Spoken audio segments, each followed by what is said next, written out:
Okay, so after analyzing a few different jobs, this is the document that I have right now, right, for analyzing skills.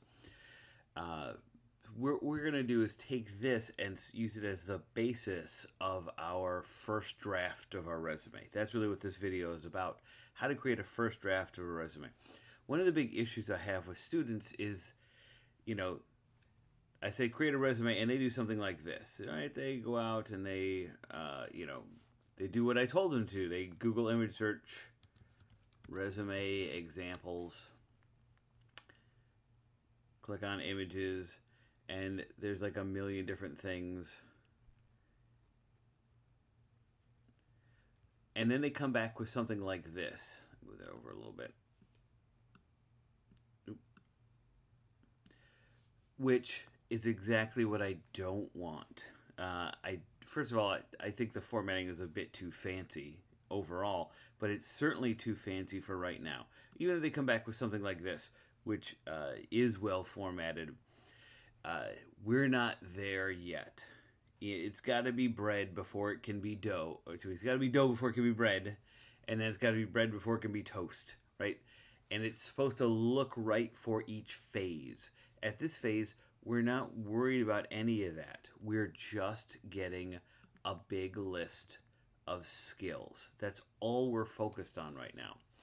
And the reason we want a particularly large list is it's much easier to trim away than to add. You know, and if you start formatting now, you end up cutting things. Cause, okay, you'd be like, oh, this doesn't fit into a page yet, or I need to shorten this so it fits into my formatting. And then later on, we might change things, and you could have kept that, and it's already gone, and you're in your mind you won't go back and add it again. You'll forget. So for this reason, in this phase, our resume is almost entirely a giant list of skills. Okay. Now let's look at what I have in front of me. This is not a giant list of skills, but it's a great start. Pretty much all the jobs that we found had said something about troubleshooting hardware, software, and or networking.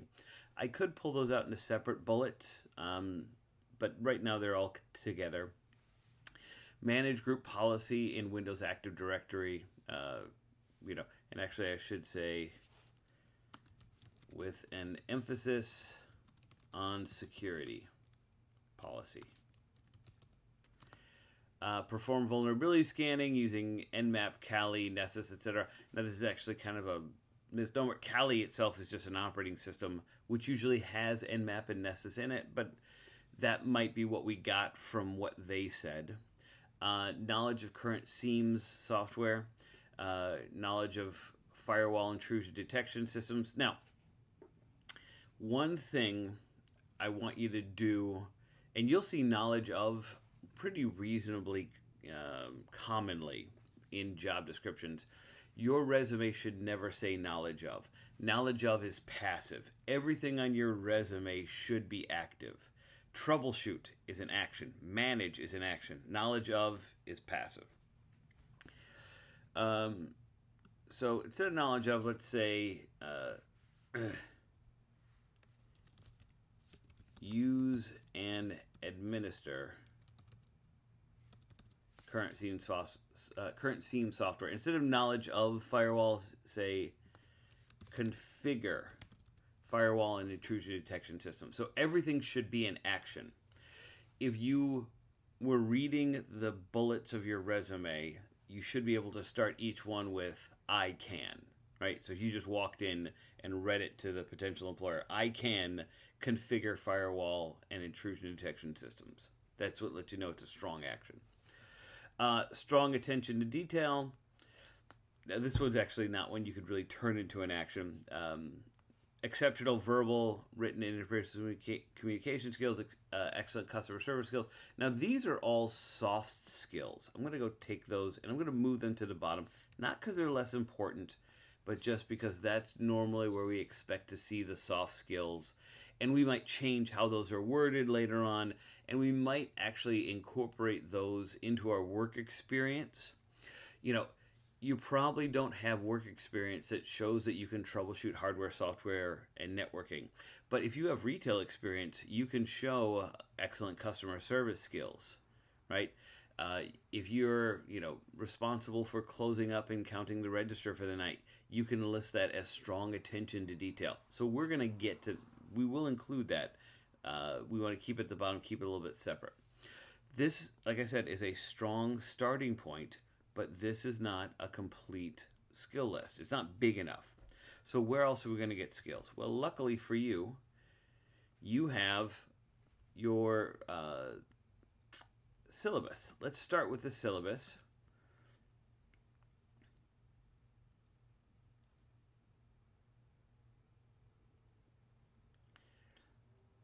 And every syllabus for every class you have, and don't do this just for the particular class you're doing this assignment for, but make sure that I'm going to make this a little smaller so you can see everything. Maybe I can't make it any smaller. That's good enough. But for all of your technical classes, go to the syllabus, and what you want to find is the student learning outcomes and objectives. So, outcomes. Outcomes are usually too general. Examine general security concepts, analyze infrastructure security and cryptographic basics, appraise operational organizational security. That's pretty vague. But these objectives here, I'm going to grab these, and I'm going to put those in my list. And this is a common problem. I don't want to. So, describe the challenges of securing information. Again, that's not an action statement, so we would change that to... Actually, no. Yeah, I can describe the challenges. I can define information security and explain why it's important. Those are, again, a little bit more passive than I would like, and we might end up changing those later on, but I want those here at this point in time. Again, we're just building a great big base of skills.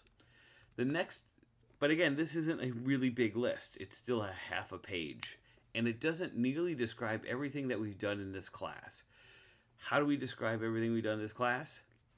Let's go back to the labs. So every single lab that we've done, so let's look at this one, Lab 1, Network Devices and Technologies Worksheet.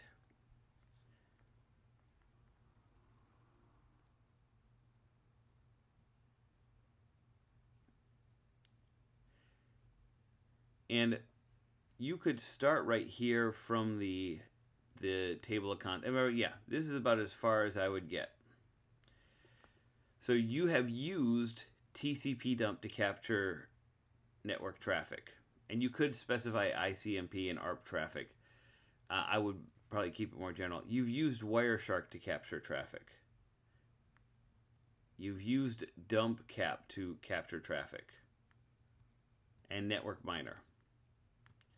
So I would turn that into a skill. I would say able to capture and analyze network traffic using TCP dump, Wireshark,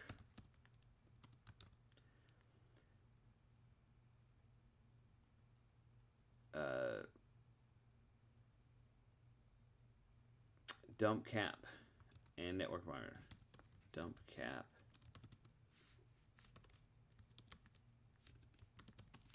miner. And use ARP spoof to spoof network traffic.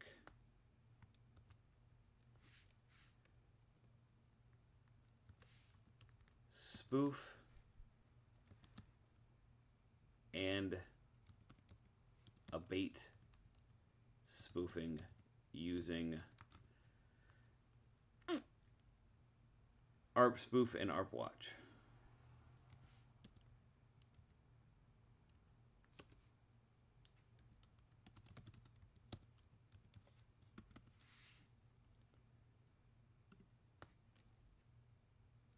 There's a spoof and abate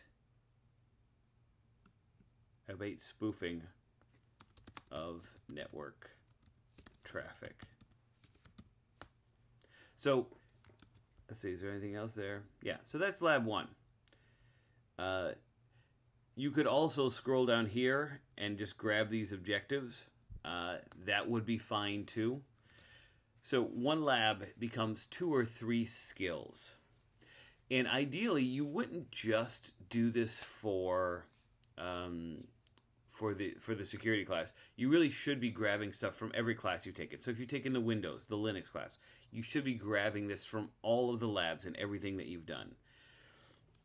And what you really should end up with is like 5 pages, 3 to 5 pages of skills on your resume. And then I'm just going to have you, we're going to generally kind of rough out your resume.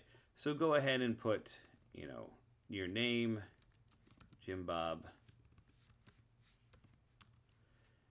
3345 The Street.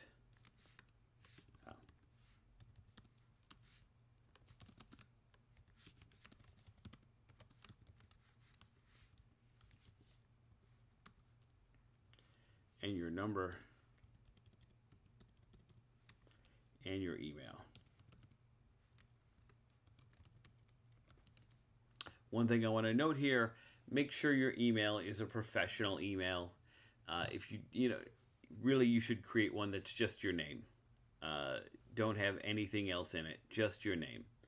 I even see some, students who, have like the tech guy. Don't, just your name. It's the best way to do it. So that's your contact information. Then let's throw a header on here and just say skills. And this is going to be our massive skill list. So really your skill list will be 3 to 5 pages. But let's leave this for now. Go ahead and put education next. And again, we're not looking at formatting. I just want raw information. I want, LBCC, computer security and networking. I should capitalize security, but I'm not going to go back and do it. The years or dates. If your GPA is above a 3.0, list it here. If it's not, go ahead and omit it. Also here you would want to put, activities, if you're a member of the cybersecurity club, if you competed in the NCL, anything like that. Also any certificates of accomplishment that you are getting or have gotten would be listed here. And then you're going to put your work experience. Now here's the big thing. I need to know the company, the job title, the dates. That's it. I don't need anything else. Okay? You can have 1 or 2 bullets that identify soft skills, but that's it. Don't give me a great big list of stuff. So if you, worked at Stater Brothers and you were a cashier, I don't know how to spell cashier, but I'm going to say this is close enough, and you were there from August 2016 to present. All right, boom, right there. That's it. That's all I need to know. You don't need to tell me anything else. I know what a cashier does, right? But it does tell me that you've been employed, you were there for a long period of time, so you didn't get fired. It does let me know you've had at least a job where you had to show up every day. That's all I need. Now, you could put a couple of bullets here. For example, dealt with customers in high stress situations. I don't know how high stress picking out an avocado can be, but whatever.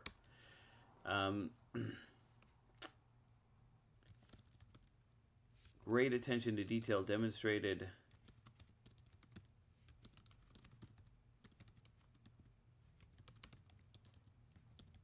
And I would probably leave it like that. And then if they ask you, how did you demonstrate great attention to detail? You would say, well, you know, I had to close out the till and what went in, had to measure what came out, and all, you know, I'm not sure the cashier lingo.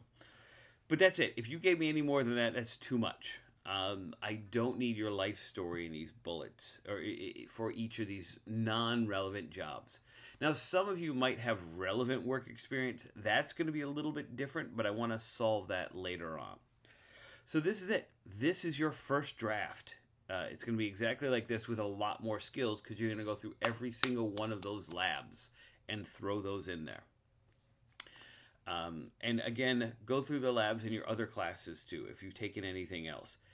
But we want a giant list. This is totally going to get trimmed down and reformatted and eventually be one page. But for your first draft, this is what I want. Hope that makes sense. If you have any questions, let me know.